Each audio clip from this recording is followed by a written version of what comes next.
यह कहानी एक दिव्यांग राजा की है जिसके राज्य में कोई भी परेशानी या समस्या नहीं थी। सभी लोग उस राजा से बहुत खुश थे और ऊपर वाले से धन्यवाद करते थे कि इतने अच्छे राजा को उनके जीवन में भेजे हैं। वह राजा दिव्यांग था, उसकी एक आंख नहीं थी और एक पैर भी नहीं था, लेकिन फिर भी राजा को इस बात का कोई मलाल नहीं था। एक दिन राजा अपने महल के गलियारे में घूमते हुए अपने पूर्वजों की लगी हुई तस्वीर को देख रहा था और सोच रहा था कि मेरे पिताजी इतने शूरवीर थे, उनके पिताजी भी इतने शूरवीर थे, हमें इतने शूरवीर खानदान में जन्म लेने का मौका मिला। यह ऊपर वाले का धन्यवाद है।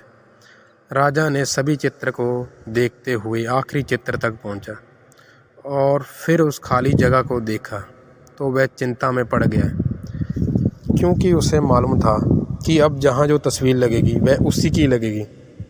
लेकिन राजा को इस बात की चिंता नहीं थी कि वह मर जाएगा। चिंता इस बात की थी कि वहाँ जो पेंटिंग लगेगी वे कैसी लगेगी।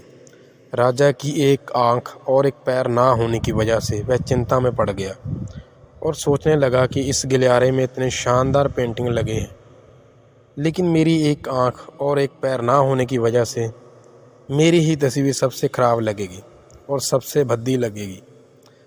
राजा ने सोचा कि मेरे मरने के बाद पता नहीं कैसी पेंटिंग बनेगी, और क्यों ना मैं अपने जीते जी ही एक शानदार पेंटिंग बनवाऊँ, ताकि मुझे ये सुकून मिल जाए कि मेरी यहाँ अच्छी पेंटिंग लगी है। अब उस राज्य में ऐलान करवा दिया गया और सभी पेंटर्स को बुलाया गया और कहा गया कि जो भी पेंटर राजा की शानदार पेंटिंग बनाएगा उसे शानदार इनाम मिलेगा। अब सभी पेंटर राज्य में आए और उन पेंटर्स को पता था कि अगर शानदार पेंटिंग बना तो शानदार इनाम तो मिलेगा, लेकिन जिस राजा का एक आंख नहीं है और एक पैर भी नहीं है उसका शानदार पेंटिंग कैसे बनेगा। पेंटर सोच रहे थे कि इनाम का तो पता नहीं, लेकिन अगर शानदार पेंटिंग नहीं बना और राजा गुस्सा हो गया तो सज़ा मिलेगी। इसलिए बड़े बड़े चित्रकार भी आगे नहीं आए। तभी उसमें से एक लड़का बोला, राजा साहब, मैं आपकी पेंटिंग बनाना चाहता हूँ, मुझे 24 घंटे का वक्त दीजिए। अब सभी बड़े बड़े पेंटर हैरान हो गए कि ये लड़का क्या पेंटिंग बनाएगा, और अगर राजा को पेंटिंग पसंद नहीं आई तो उसे सज़ा ज़रूर मिलेगी। राजा बोला, ठीक है, आप बनाकर आइए। अगले दिन वह लड़का तस्वीर बनाकर लाने वाला था और दरबार पूरी तरह से भर चुका था। लोग दूर दूर से ये देखने के लिए आए थे कि वह लड़का कैसी पेंटिंग बनाएगा। अब लड़का जब उस राजा की पेंटिंग बनाकर लाया तो लोग आश्चर्यचकित रह गए और सब लोग ज़ोर ज़ोर से तालियां बजाने लगे, सीटी बजाने लगे। और जब राजा ने उस पेंटिंग को देखा तो बहुत खुश हो गया और बोला कि वाह, इससे अच्छी पेंटिंग तो इस पूरे गलियारे में नहीं है। राजा ने उस लड़के को बहुत सारा इनाम दिया। अब आप सोच रहे होंगे कि उस राजा की क्या पेंटिंग बनी होगी जिसकी एक आंख नहीं है और एक पैर नहीं है, कैसा पेंटिंग बना होगा। तो उस तस्वीर में लड़के ने उस राजा को एक घोड़े पर सवार किया था।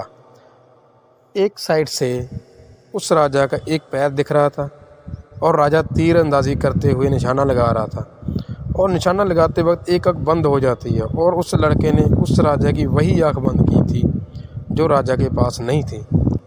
और इस तरह उस लड़के ने राजा को निशाना लगाते हुए उस घोड़े के ऊपर सवार दिखाया, जिससे एक आंख बंद हो और एक ही पैर दिखाया, और इतना शानदार पेंटिंग बनाया था कि वह अब तक की सबसे सर्वश्रेष्ठ पेंटिंग थी। उस लड़के के सामने भी चुनौती थी, संकट था, लेकिन उसने पॉजिटिविटी का साथ नहीं छोड़ा। ज़िंदगी में आप जिस भी मुकाम पर हो, जिस भी संकट में फंस जाओ, जिस भी स्थिति में हो, अगर आपने पॉजिटिविटी का साथ नहीं छोड़ा तो यकीन मानिए आप उस संकट से बाहर निकल जाएंगे। ज़िंदगी में उम्मीद का साथ मत छोड़िए, क्योंकि जिसने उम्मीद का साथ छोड़ दिया तो फिर ज़िंदगी उसका साथ छोड़ देती है। हर पल पॉजिटिव रहिए, खुश रहिए, ऊपर वाले के आशीर्वाद के साथ और अपनों के प्यार के साथ अपनी अच्छी और सच्ची मेहनत के साथ दिखाओ कुछ ऐसा कि दुनिया करनी चाहिए आपके जैसा। जय हिंद।